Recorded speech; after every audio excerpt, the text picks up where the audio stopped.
السلام علیکم ویور guided hearts پر welcome back. چلتے ہیں ویڈیو کی طرف.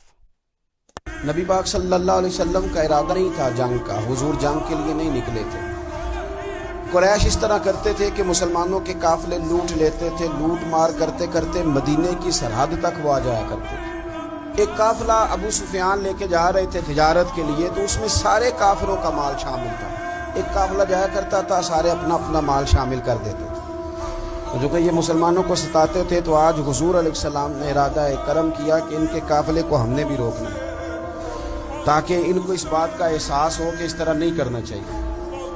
اس قافلے کے لیے نبی پاک صلی اللہ تعالی علیہ وسلم نکلے. جنگ کا تو ارادہ ہی نہیں تھا. 313 لوگ حضور کے ساتھ تھے، اور سواریوں کی تعداد اس طرح کی تھی کہ بعض اوقات ایک ایک سواری پر 3 لوگ سوار تھے. تو 2 آدمی سوار ہوتے تھے، تیسرا پیدل چلتا تھا. اور قربان جائیں، حضور علیہ السلام کی مساوات کا یہ عالم تھا کہ نبی پاک تھے، حضرت مولا علی تھے اور جناب زید تھے. 2 سوار ہوتے تھے، ایک پیدل چلتا تھا. جب 2 غلاموں کے سوار ہونے کی باری تھی، آقا کے پیدل چلنے کی باری تھی، تو حضرت علی نے اور جناب زید نے عرض کی، حضور آپ بیٹھ جائیں، ہم پیدل چلتے ہیں. حضور فرمانے لگے، نہ تمہارے اندر طاقت زیادہ ہے اور نہ تمہیں ثواب کی ضرورت زیادہ ہے. مجھے اللہ نے طاقت بھی زیادہ دی ہے اور میں ثواب سے بھی مستغنی نہیں ہوں. لہذا تم اگر پیدل چل سکتے ہو تو میں بھی پیدل چلوں گا میں بھی پیدل. یہ چیز مساوات پیدا کرتی. حضور اس طرح جا رہے تھے. ابو سفیان بڑے تیز آدمی تھے. جب پتہ چلا نا کہ مسلمان حملے کے ارادے سے آ رہے ہیں، تو ایک بندہ جلدی سے دوڑایا، مکے جا کے بتاؤ تم سب کا مال میرے پاس ہے. تو مسلمانوں نے حملہ کر دیا. خود اس طرح کیا کہ جس رستے سے وہ جا رہے تھے، وہ رستہ بدل کے رستہ کوئی اور اختیار کر لیا. قافلہ بھی بچ کے نکل گیا. اہل عرب کا طریقہ تھا ایمرجنسی اعلان کرنے کا. ہمارے ہاں بھی طریقہ ہے، بریکنگ نیوز ہے نا جی. چور آ گیا. پھر وہ کئی دفعہ صحیح بھی آتا ہے تو لوگ یقین نہیں کرتے. ہر شے کی تو بریکنگ نیوز ہے، اور کھولے تو بیچ میں سے کچھ بھی نہیں نکلتا. میری نیوز بھی نہیں نکلتی، بریکنگ کیا نکلنی ہوتی. اس لیے میں کہتا ہوں کہ میڈیا کی ہر بات کو تسلیم نہ کر لیا کریں. سوشل میڈیا پہ چلنے والی ہر خبر کو نہ مان لیا کریں. یہاں تو اتنا عجیب حال ہے. ہمارے ایک بزرگ عالم دین ہے، بیچارے پچھلے دنوں وضاحت دے رہے تھے، خود بیٹھ کے کہہ رہے تھے میں زندہ ہوں بھائی. کسی نے میڈیا پہ خبر دے دی کہ میں فوت ہو گیا ہوں. وہ کہہ رہے تھے مہربانی کرو مجھے سونے دو. سارا دن ٹیلی فون آتے ہیں اور لوگ مجھے ہی فون کر کے میری تعزیت کا پوچھنے لگ جاتے ہیں. تو اس طرح نہ کریں. کیا صرف تھوڑا سا میڈیا چلانے کے لیے جھوٹ بولا جائے؟ بہرحال انہوں نے جو بندہ بھیجا تو بریکنگ نیوز کا وہاں بھی ایک طریقہ تھا. اونٹ کے کان ناک کاٹ دیتے تھے، اپنے کپڑے پھاڑ لیتے تھے. اب اونٹ بڑے زور سے چلاتا تھا. جب اس کا ناک کٹ جاتا تھا، اونٹ چلاتا تو لوگ گھروں سے نکل آتے. اب وہ جو بندہ ابو سفیان نے بھیجا تھا، اس نے جا کے اپنے اونٹ کے ناک کان کاٹ دیے. لوگ دوڑے، باہر نکلے. پوچھا کیا ہوا؟ تو اس نے کہا نکلو تمہارا تو مال سارا لوٹنے لگے مسلمان. ابو سفیان بچ کے نکل گئے تھے. انہوں نے پیغام بھی دیا کہ میں بچ کے آ گیا ہوں، اب آنے کی ضرورت نہیں. لیکن انسان کو جو چیز سب سے زیادہ پستی میں لے جاتی ہے وہ اس کا تکبر ہوتا ہے. تو مینوں جانتا ہی نہیں، تجھے میرا پتہ ہی نہیں. کہ لے ڈوبتی ہے چیز لوگوں. انہیں بھی لے ڈوبی. انہوں نے کہا جی اب نہیں واپس جانا، اب چلو. 1000 کا لشکر، گانے بجانے والی عورتیں ساتھ، شراب کے مٹکے ساتھ. 10 اونٹ روز ذبح ہو رہے ہیں. سردار دعوتیں پکا رہے ہیں، گوشت بھونا جا رہا ہے. بدر میں پہنچ گئے. مسلمان بھی 313 پہنچ گئے. یہ ساری رات شرابیں پیتے، وہ ساری رات سجدے کرتے. یہ ناچ گانے سرور کی محفلیں سجتی اور وہ رسول پاک کی تقریر سنتے، حضور کے خطبات سے فیض یاب ہوتے. عمیر بن وہب کو بھیجا ابو جہل نے، کا پتہ کر کے بندے کتنے. اس نے جا کے کہا کہ 312 313 310 اتنے. کہنے لگا جنگ کیا کرنی ہے، ان کو سویرے اونٹوں کی پشتوں پہ باندھ کے لے جائیں گے، مکے جا کے دیکھیں گے کیا کرنا ہے. یہ تکبر ہے نہیں. تو عمیر بن وہب کہنے لگا ہیں 312 ہیں 313، میرے اندازے میں 310، لیکن ایک کا بھی واپس جانے کا ارادہ کوئی نہیں. میں نے جس کو بھی دیکھا ہے شہادت کی دعا مانگتے دیکھا ہے. ارادہ بڑا پکا لے کے آئے، شہادت ہے مطلوب و مقصود مومن، نہ مال غنیمت نہ کشور کشائی۔ نبی پاک صلی اللہ علیہ وسلم نے جب دیکھا نا کہ وہ تو جنگ کے لیے آن پہنچے ہیں اور ارادہ تو قافلے کا تھا، تو حضور نے صحابہ سے مشورہ کیا۔ نبی پاک علیہ الصلوۃ والسلام نے ہمیں بتایا ہے کہ چیزیں مسلط نہ کرو، ہم نہ اپنا مسلط کرتے، یعنی تراویح پڑھنے والا بندہ دوسروں کو بڑا گھورتا ہے کہ تو کیوں نہیں پڑھتا، تو پڑھ رہا ہے نا تو اللہ سے دعا کر یہ بھی پڑھے، لیکن اپنا مسلط نہ کر، دعوت دے، تبلیغ کر۔ نفل پڑھنے والا سب کو گناہگار ہی سمجھنے لگ جاتا ہے، عصر کی پہلی 4 سنتے تو کیوں نہیں پڑھتا، تو کیوں؟ بھائی آپ مسلط کریں گے، آپ رائے دیں اور رائے دے کے سائڈ پہ ہو، مسلط کرنے کی تو اجازت نہیں۔ حضور کا تو حکم چل سکتا ہے نا، چلتا ہے نا، لیکن حضور نے بھی صحابہ سے پوچھا، بھائی وہ تو لڑنے آ گئے ہیں، اب کیا کرنا ہے؟ تو حضرت صدیق اکبر کہنے لگے، حضور کرنا وہ ہے جو آپ نے فرمانا ہے۔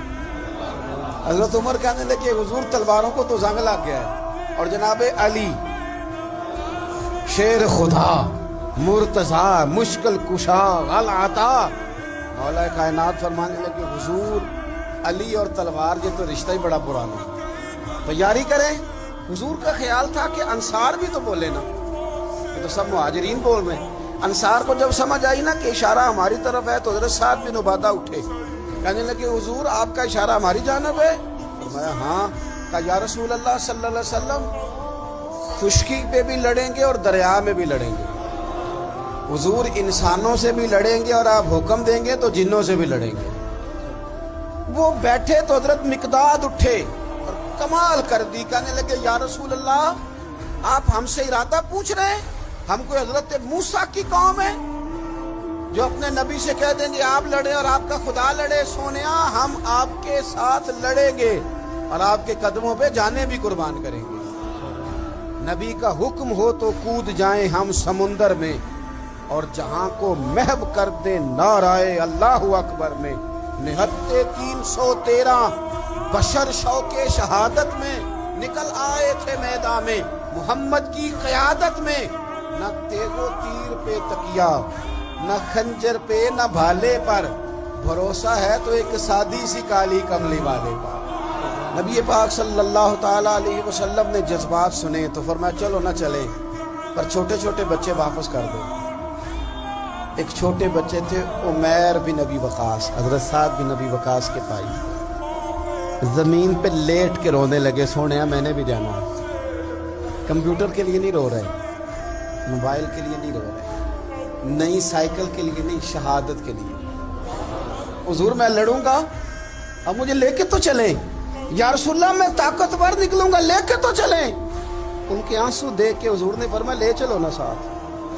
فطرت مسکرا رہی تھی۔ حضرت سعد بن عبادہ ایک دوسرے سے کہہ رہے تھے ہم سے لڑنے آیا ہے ابو جہل، جس قوم کے بچوں کی شجاعت کا یہ عالم ہے، اس قوم میں علی کا کیا حال ہوگا اور امیر حمزہ کا کیا عالم ہے؟ یہ ہمارے ساتھ مقابلہ کریں گے یہ لوگ؟ اور چھوٹے اتنے تھے، حضرت عمیر کے تلوار اپنے ہاتھوں سے اپنے گلے میں نہیں لٹکا سکتے تھے، وہ بڑے بھائی نے لٹکائی۔ میدان میں نکلے، حضور علیہ الصلوۃ والسلام نے تقریر کی، فرمایا تمہیں پتہ ہے تم کس جنت کی جانب جا رہے ہو؟ وہ جنت ہے جس کی چوڑائی زمین آسمان کے برابر ہے۔ حضرت عمیر بن حمام انصاری ایک صحابی تھے، جب کریم نے فرمایا نا جنت کی چوڑائی، کسی چیز کی لمبائی زیادہ ہوتی ہے چوڑائی کم ہوتی ہے، جب فرمایا نا کہ چوڑائی زمین آسمان کے برابر ہے تو حضرت عمیر بولے، کہنے لگے واہ واہ واہ واہ واہ۔ کھجوریں کھا رہے تھے، حضور نے فرمایا تو بڑی واہ واہ کر رہا ہے، کہ سونیا اتنی جنت پیاری ہے تو ہم دور کیوں ہیں، یہ دے نا ذرا تلوار۔ جلدی سے میدان میں نکلے، اللہ نے انہیں شہادت عطا فرمائی۔ رات ساری وہ مست رہے شراب کے نشے میں، اور حضور ساری رات مصلی پہ رہے، ساری رات دعائیں مانگی۔ پتہ کیا کہا؟ اے اللہ یہ میری کل کمائی تھی 313 جو میں لے کے آ گیا، اگر یہ ہلاک ہو گئے تو قیامت تک کون تیری عبادت کرے گا، ان کی مدد فرما۔ اور ایک رات پہلے صفیں بھی سیدھی کرائیں، بلکہ صفیں سیدھی کراتے حضرت سواد کے پیٹ پہ چھڑی لگ گئی تو انہوں نے کہا حضور بدلا دیں۔ حضور نے کپڑا ہٹایا تو انہوں نے وجود چومنا شروع کر دیا۔ حضور نے ہمیں سبق دیا کہ صفیں بھی سیدھی کرانی ہے اور دعائیں بھی کرانی ہیں، صف بھی سیدھی ہو، مصلی بھی آباد، دونوں کام کرنے۔